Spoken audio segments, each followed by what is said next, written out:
This is episode 595. And today we're going to be talking about how decision fatigue affects your fitness and actually your fitness protocols, your fitness journey, however you want to call it. But decision fatigue can also affect your work performance, your athletic performance, but I'm going to focus today just on your fitness journey. The term decision fatigue is not very well known by most people. And if you look up Wikipedia, it's decision fatigue refers to the deteriorating quality of decisions made by an individual after a long session of decision making. So we all, whether we know it or not, we are making decisions countless times throughout the day. What we're going to wear, what we're going to eat, what we're going to do. So we have a lot of decisions. And the more decisions we make during the day, the more decision fatigue shows up. In simpler words, it means that an individual gets tired when he or she has to constantly make decisions and then ends up making poor choices, such as, I'm going to work out after work. And you make tons of decisions during the day, and then you go to work out and I don't want to work out because I don't know what I'm going to do. I don't know whatever. And so then the decision fatigue prevents us from getting to the gym. But this is one reason why top leaders and entrepreneurs wear clothes that look alike on every single day. I think Mark Zuckerberg is famous for wearing just a gray t-shirt every day. Bill Gates wore the same stuff. There's a lot of people who just take the decision out of what to wear and just wear the same thing every single day so that energy, that willpower can be used elsewhere in business, but also in fitness. So one of the things is you have to remember with decision fatigue is keep the main thing the main thing. One reason why these top performers reduce the number of decisions they make is so that they can stay focused on the issues that matter. So in this particular case, we're going to be talking about fitness. Make fitness the main thing and make all your and make that the easiest to accomplish, right? So if you're expending mental energy on countless decisions throughout the day, you're going to be exhausted without realizing it. So you're going to be making decisions on things that don't support your fitness. And then when it comes to making decisions about your fitness, you're going to be exhausted. You're not going to have that energy, the willpower, the thought process behind it. Your willpower will be lower and you'll be more prone to temptations and given easily to junk food, to going home, sitting on the couch, right? So the more you make these decisions, the more it's going to affect not making decisions throughout the day, and especially towards your fitness. Picture your mind as a finite store of energy, of willpower. And there's a great book out there about willpower, and it's finite. The more, if you wake up every morning, you have 100 units of willpower, and you spend 20 of them deciding what you're going to wear, how you're going to dress, what tie, what shoes, what your hair is going to be like.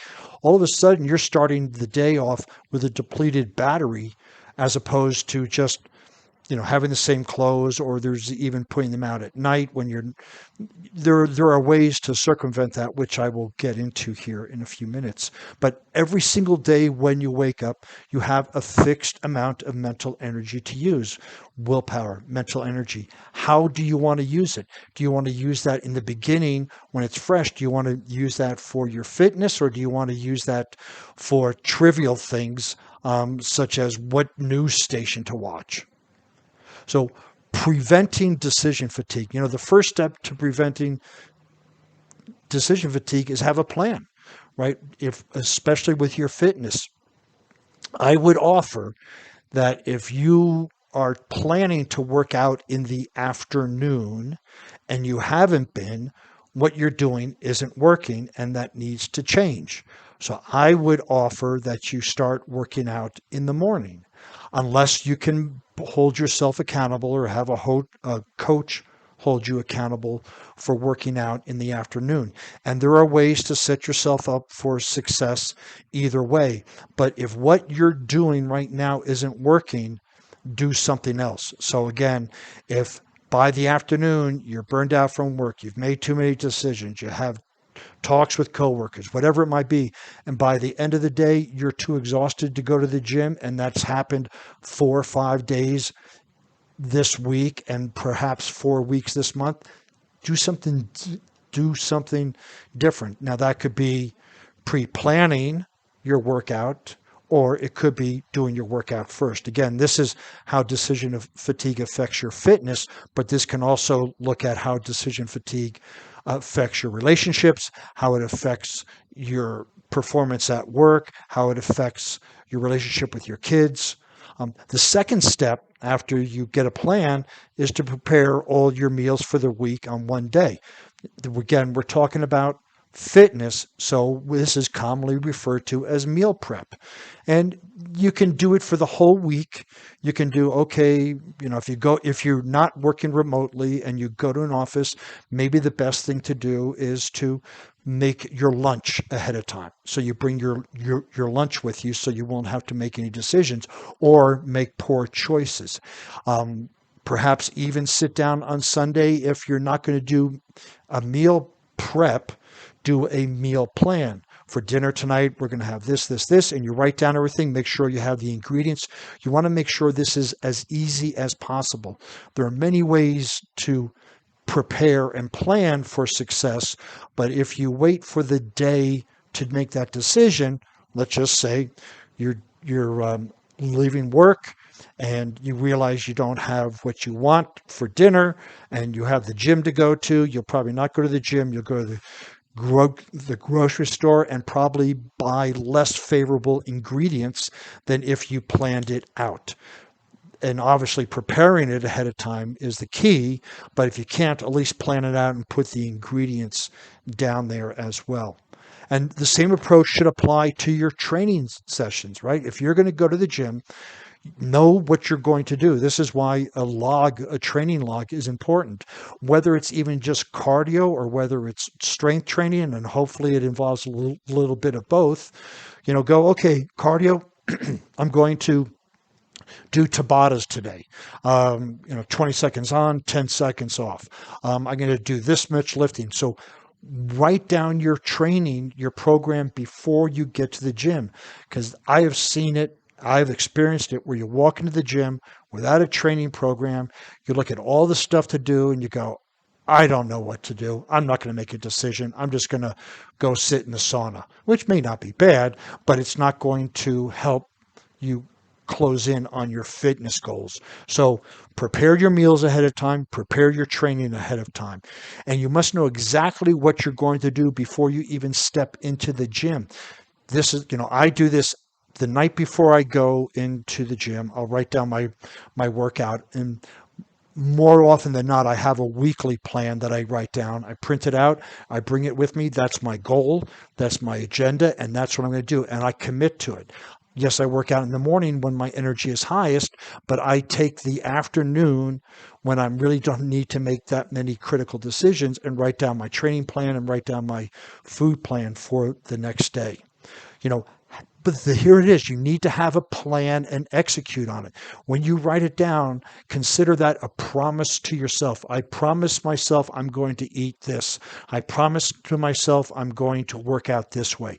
Consider it a contract that you're making with yourself, and I would write it out or print it out. Do not keep it in your mind, because that'll go in an instant once your willpower diminishes. Take all thinking out of the process. You want to put the process together when you have a little bit more mental energy, but you also, when you execute it, you don't want to think about it. You want to save it. You just want to be on autopilot.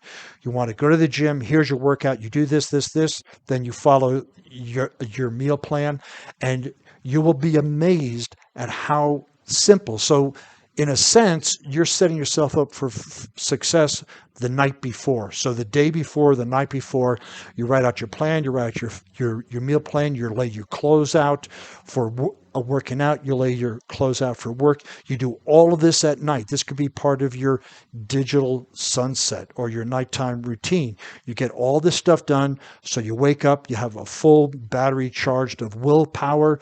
You don't have to think. You put on the clothes, you go to the gym, you eat the food, you get dressed, you go to work, boom, boom, boom. Everything falls into place where then at work, you can use that willpower for making more important decisions. Or if you work out afterwards, you bring your clothes with you, you bring your food, you know what you're going to do. So when you leave work, you don't have to think about it. You just go to the gym and you execute. You need to be like a robot following a plan that will lead you to success, a guided missile. You put the target on there, which is your plan, and then you follow it exactly. You don't have to think about it whatsoever. Be extremely meticulous with your planning so that you can focus on execution without overthinking the process. That means if you write down, as opposed to writing down a back exercise in your workout, you write down lat pull downs, 4x12. Boom, it's meticulous. You know how many reps, you know how many sets, and if you have previous history, you put down the weights that you're going to use, so you don't have to think about it. If you put down a back exercise, then you go, should I do low rows? Should I do pull-ups? Should I do chin-ups? Should I this? It doesn't work. So you need to be meticulous. Also with your planning, instead of saying a protein and a vegetable, put down chicken, and I'm going to have mixed greens or mixed green salad. Write down exactly what you're going to have as opposed to generalizations. And if you can do this, if you can do these critical factors, it'll be much easier to stick with a plan, and you'll not be battling yourself every turn. When we don't have a plan, when we don't have specificity to our plan, we will then come up with reasons why we shouldn't do this or why we can't do what we're doing. But when we write it down and look at it as a commitment to ourselves, we will then keep that commitment. And in the long run, this will help you on your fitness journey. And I'd like to say this, to keep this in mind, here's a wonderful quote by Margaret Thatcher. Plan your work for today, and every day then work your plan. If you'd like to see the show notes on this podcast, please visit warriormindcoach.com. While you're over there, you can listen to other podcasts, read some blog posts, and request a breakthrough session. Since you'll be on the internet, please follow me on LinkedIn, Facebook, Instagram, and Pinterest under Warrior Mind Coach.